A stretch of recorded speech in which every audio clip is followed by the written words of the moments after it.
An addendum to my previous series of videos about watercolor painting in Photoshop, and I want to address something that I've already received feedback about, and that is the fact that the technique that I outlined in my previous videos leaves something out that is pretty important, and I agree that it's important. The only reason I left it out is because until right now I didn't know how to accomplish it, but I think that I've found the solution here.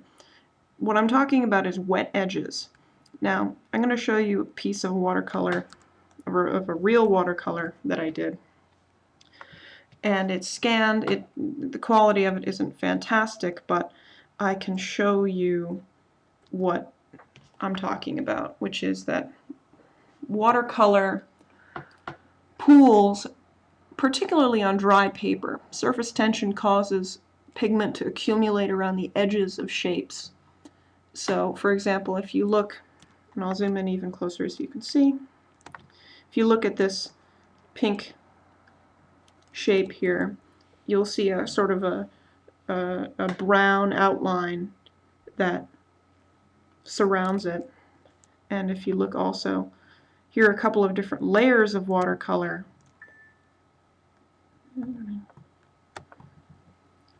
Each of which shows a distinctive darkened edge where surface tension caused pigment to pool around the edges of the watercolor.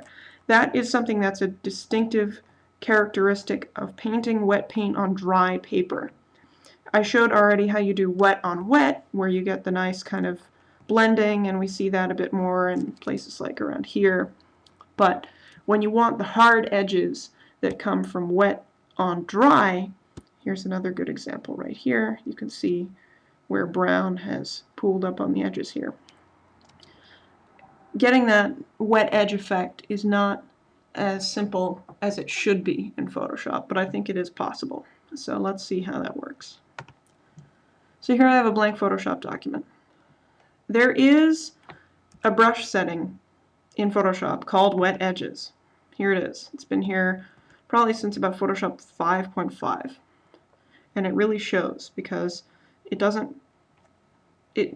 doesn't merely give you wet edges the way you might want. So for example, if I choose a dark green and I have a brush here, it's just a basic round brush, and I select wet edges and I go to paint on the canvas and I make my first shape. Oh, and that's great.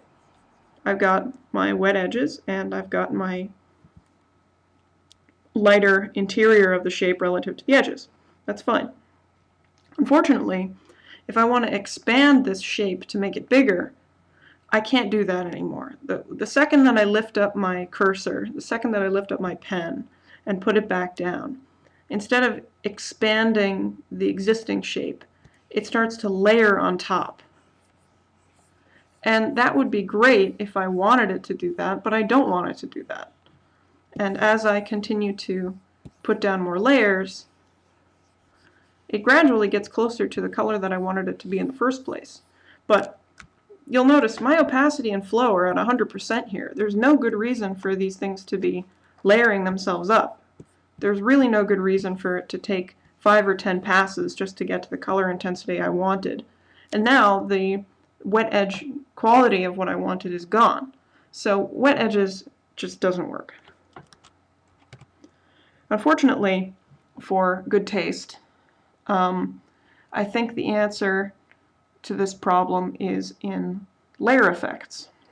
And I'm pretty snobby about them. I have been very snobby about them for a long time because you use them to make drop shadows and glows and satin emboss effects that can look really cheesy, and they can look very quintessentially Photoshop.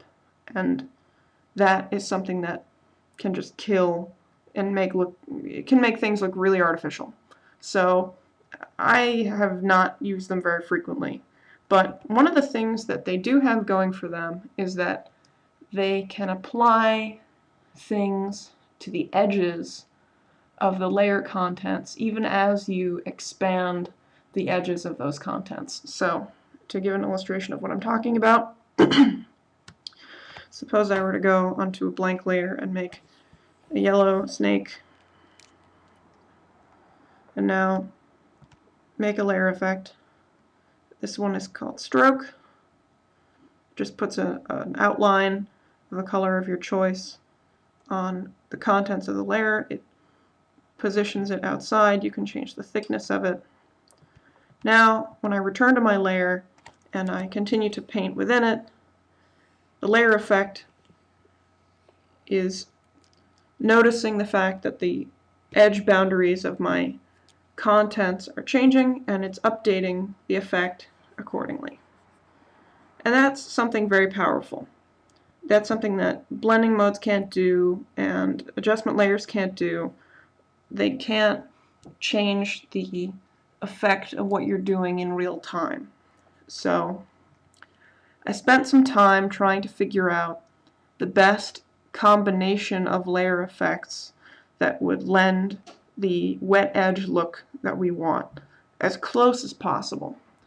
And eventually I found something I like, and I made it into a layer style, and then I applied an action to that. So now when I want to, I can make a watercolor layer in a masked group, the way I showed in my first tutorial. And now I can say apply watercolor edges.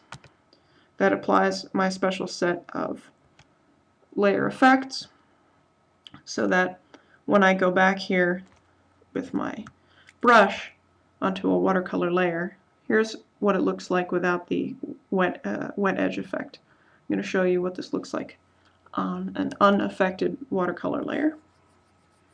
Here's what this looks like. You can see it's a nice color.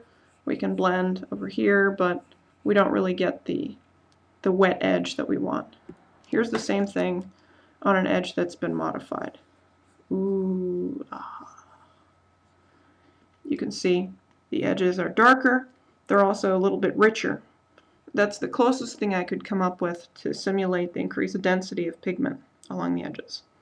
And the nice thing about this is that you can change different colors. You can continue to blend within the interior of the shapes that you've created. You can blend little parts of the edges if you want without having to violate the nice edge effect that you have here. I'm using very intense colors so you can see them, but you can do this as subtly as you like. Here's a nice light blue, and you can see where the edges have that attractive kind of extra definition to them. And depending on what brushes you choose, you can get other nice edge effects. I'm going to choose this kind of ragged edged brush so that you can see it doesn't need to be a perfectly round, smooth edge. You can give a little bit of a rough paper edge if you have a brush that you like for that. You can continue to blend here. So let me show you what the effects are that gives you this. Here they are, and I'll write them down in the annotation so that you can refer to them on paper. The answer is inner glow. And even though the idea behind inner glow is a glow, there's nothing that stops you from making the glow dark. And what I've done here is that the blend mode is color burn. So the glow is within the interior of the shape. The glow affects the color by intensifying it and also darkening it a little bit. I have opacity set at 70%. Noise, that I just added to give a little bit more of that paper texture, but that's really optional. The color is just straight black. The important things to keep here is that you want your choke to be very, very close to the edge. You don't want this wet border to intrude too close into the edge or it'll ruin the effect. Here's what this looks like. You can see as this encroaches, it looks a little too oily. So you want to keep the choke at 1.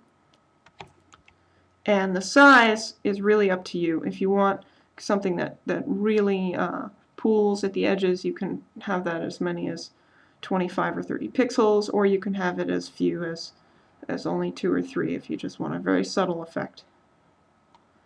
And finally, one of the things that you may want to do as you blend out the edges of your of your shapes, you don't want it to go too harsh on the edges of these diffuse areas. So you want to keep your range in the upper levels.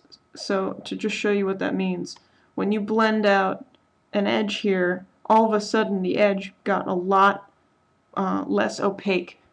And because it's still an edge, it's going to interpret the white and black of that edge as like a million tiny little twists and turns of one edge. So it's a little bit difficult to explain, but you can kind of see what's going on here. As you diffuse this edge, it'll do color burn right on the diffused area. And you don't want that look. You just really want it where the edges are clean. So what range does is it controls how dark or light it has to be before it applies the effect. And the higher the range is, the crisper the edge has to be before the edge will be applied. And I think 50% is pretty good for this. So you can see these settings and you can play with them. I think they work very well. They work well enough that I saved them as a layer style. And now when I want them, I just use an action to apply them to a watercolor layer. So you can see the potential here, and you want to make sure that you use a hard-edged brush when you work on these types of layers so that you don't get too mushy an edge, because the way the color burn is applied to soft edges is not going to have that same crisp quality. But a lot of the advantages of the watercolor layers are maintained. So if you want to bring in a couple of different colors and then blend them, you can see the edge definition is maintained. You can do another layer over it that is wet on wet and not even worry about edge definition. You can just start blending.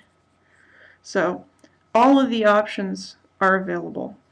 You don't have to compromise, and I think that's the most important thing.